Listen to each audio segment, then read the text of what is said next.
If you have ever missed your mother on the biggest day of your life, if you have ever wished she was standing right next to you when the whole world was cheering your name, then this story is going to hit you differently. Because today I am going to tell you about a man who achieved the impossible. He stopped the greatest football nation on earth. But when the microphone came close, he did not talk about his save. He did not talk about the match. He did not talk about the history he just made. He cried. He cried for his mother, who could not be there because she could not afford a visa. And if that does not break your heart, keep watching because the best part of this story is still coming. And before we go further, if you love your mother, if you miss her, if you want her to see your success one day, hit that like button right now, subscribe to this channel, and let's begin. Because this story deserves every single person to hear it. June 15th, 2026. Atlanta Stadium, United States of America. The FIFA World Cup 2026 is in full swing. Spain, ranked number 2 in the entire world, walks onto the field. Their squad is worth over $1 billion. They have Lamine Yamal, one of the most talented teenagers football has ever seen. They have Pedri, one of the most intelligent midfielders on the planet. They have the chemistry, the technique, the experience, and the arrogance of a team that believes this World Cup is already theirs. Their opponent? Cape Verde, a tiny island nation in the Atlantic Ocean with a total population of just 529,000 people. To put that in perspective, that is smaller than most cities. Cape Verde has never played a World Cup match before in their entire history. This was their first ever appearance on the biggest stage in football. Nobody gave them a chance. Not one expert, not one pundit, not one analyst. And standing between Cape Verde and complete humiliation was a 40-year-old goalkeeper named Josimar Jose Evora Diaz. But the whole world knows him simply as Vozinha. Now let me tell you who Vozinha really is, because his story did not start on June 15th, 2026. His story started decades ago on a small island called São Vicente in Cape Verde, where a little boy fell in love with football. He was good, better than anyone else on that island. He was his island's best goalkeeper. But when he went for trials, they looked at him and said, "You are too short. Go home." Imagine that. The best goalkeeper on the entire island, rejected because of his height. Most people would have quit right there. Most people would have said, "Fine. If the system does not want me, I do not want the system." But Vozinha was not most people. He kept going. And here is where the story gets even heavier. Vozinha did not grow up with his parents. His father was away in military service when he was born, and his mother had to work hard every single day just to put food on the table. So Vozinha was raised by his grandparents. They were his everything, his first fans, his first supporters, the ones who told him, "Keep going, you are special, the world will see it one day." And Vozinha believed them. He played, he trained, he scraped, he struggled. He did not sign his first professional football contract until he was 25 years old, an age when most professional footballers already have years of top-flight experience behind them. While other goalkeepers were winning trophies and getting famous, Vozinha was playing in Angola, then Moldova, then Slovakia.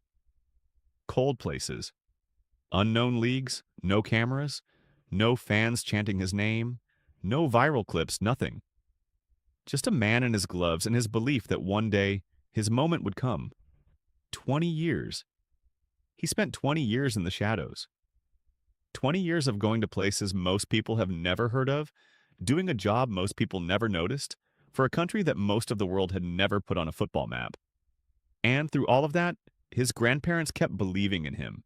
They kept watching. They kept praying. They kept waiting for the day the world would finally see what they always saw in their grandson. But they never got to see it. By the time June 15th, 2026 arrived, his grandparents were gone. They left this world before they could watch him walk out onto a World Cup field. Before they could see the boy they raised, the boy who was rejected for being too short, stand tall in front of Spain's billion-dollar attack. And so the match began. Spain dominated. 74% ball possession, 27 shots. Yamal running at full speed, Pedri threading passes through impossible gaps. The Spanish attack came wave after wave after wave, and every single time Vozinha was there. Save after save after save. 7 saves in total. The most memorable came just before halftime when Mikel Oyarzabal hammered a shot that looked like it was already in the net. And Vozinha reached out and stopped it with pure instinct, pure reflex, pure will. The Cape Verde bench exploded. The few Cape Verde fans in the stadium lost their minds, and the Spain players looked at each other with something they did not expect to feel that night: panic. The final whistle blew. Spain 0, Cape Verde 0. An island nation of 529,000 people had just held the number 2 team in the world to a draw in their very first World Cup match ever. History was made in Atlanta, and Vozinha, 40 years old, 2 decades in the shadows, rejected for his height, raised by grandparents who never got to see this day, fell to his knees on the grass and cried like a child. When the microphone came close, the world expected him to talk about the match, about the saves, about the tactics. But Vozinha did not talk about football. He talked about love. He said, "I cried because of my grandparents who raised me. They are not in this world anymore. They were my whole universe. I wish they could have seen this." And then his voice broke even more. He said, "I also cried for my mother. She could not be here today, not because she did not want to come, but because of a visa. We could not arrange the money in time.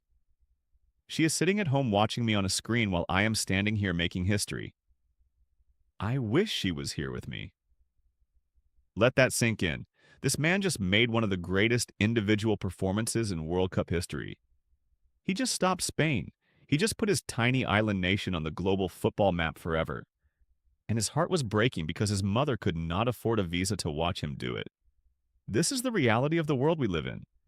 Some people are born into privilege.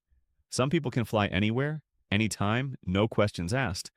And some mothers, good, loving, hardworking mothers, have to watch their sons make history on a television screen because a piece of paper and a fee stood in the way.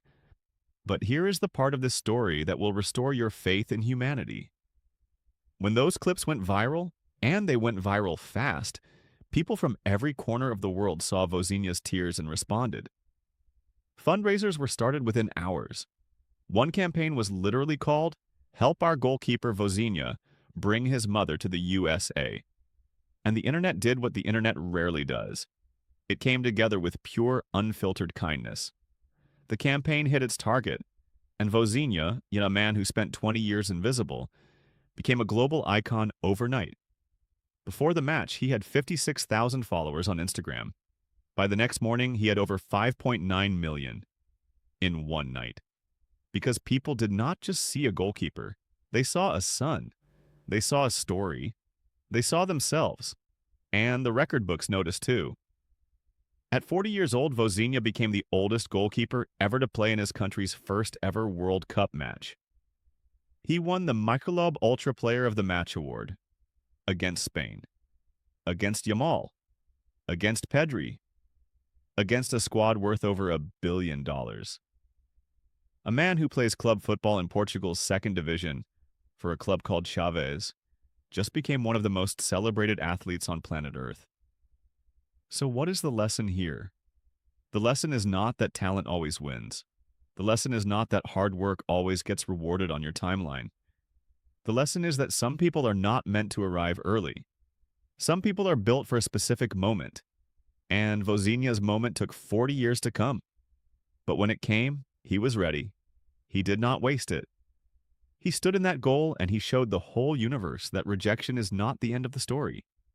It is just the beginning of a longer, harder, more beautiful one. If this story moved you, if it reminded you of your own mother, your own struggles, your own moments of feeling overlooked and underestimated, please hit that like button right now. It takes 1 second, and it tells the algorithm that this story deserves to be seen by more people. Subscribe to this channel because we bring you stories exactly like this. Real human beings doing extraordinary things against impossible odds. And share this video with one person in your life who needs to hear this today. Because somewhere out there, someone is about to give up. And maybe Vozinha's story is exactly what they need to keep going.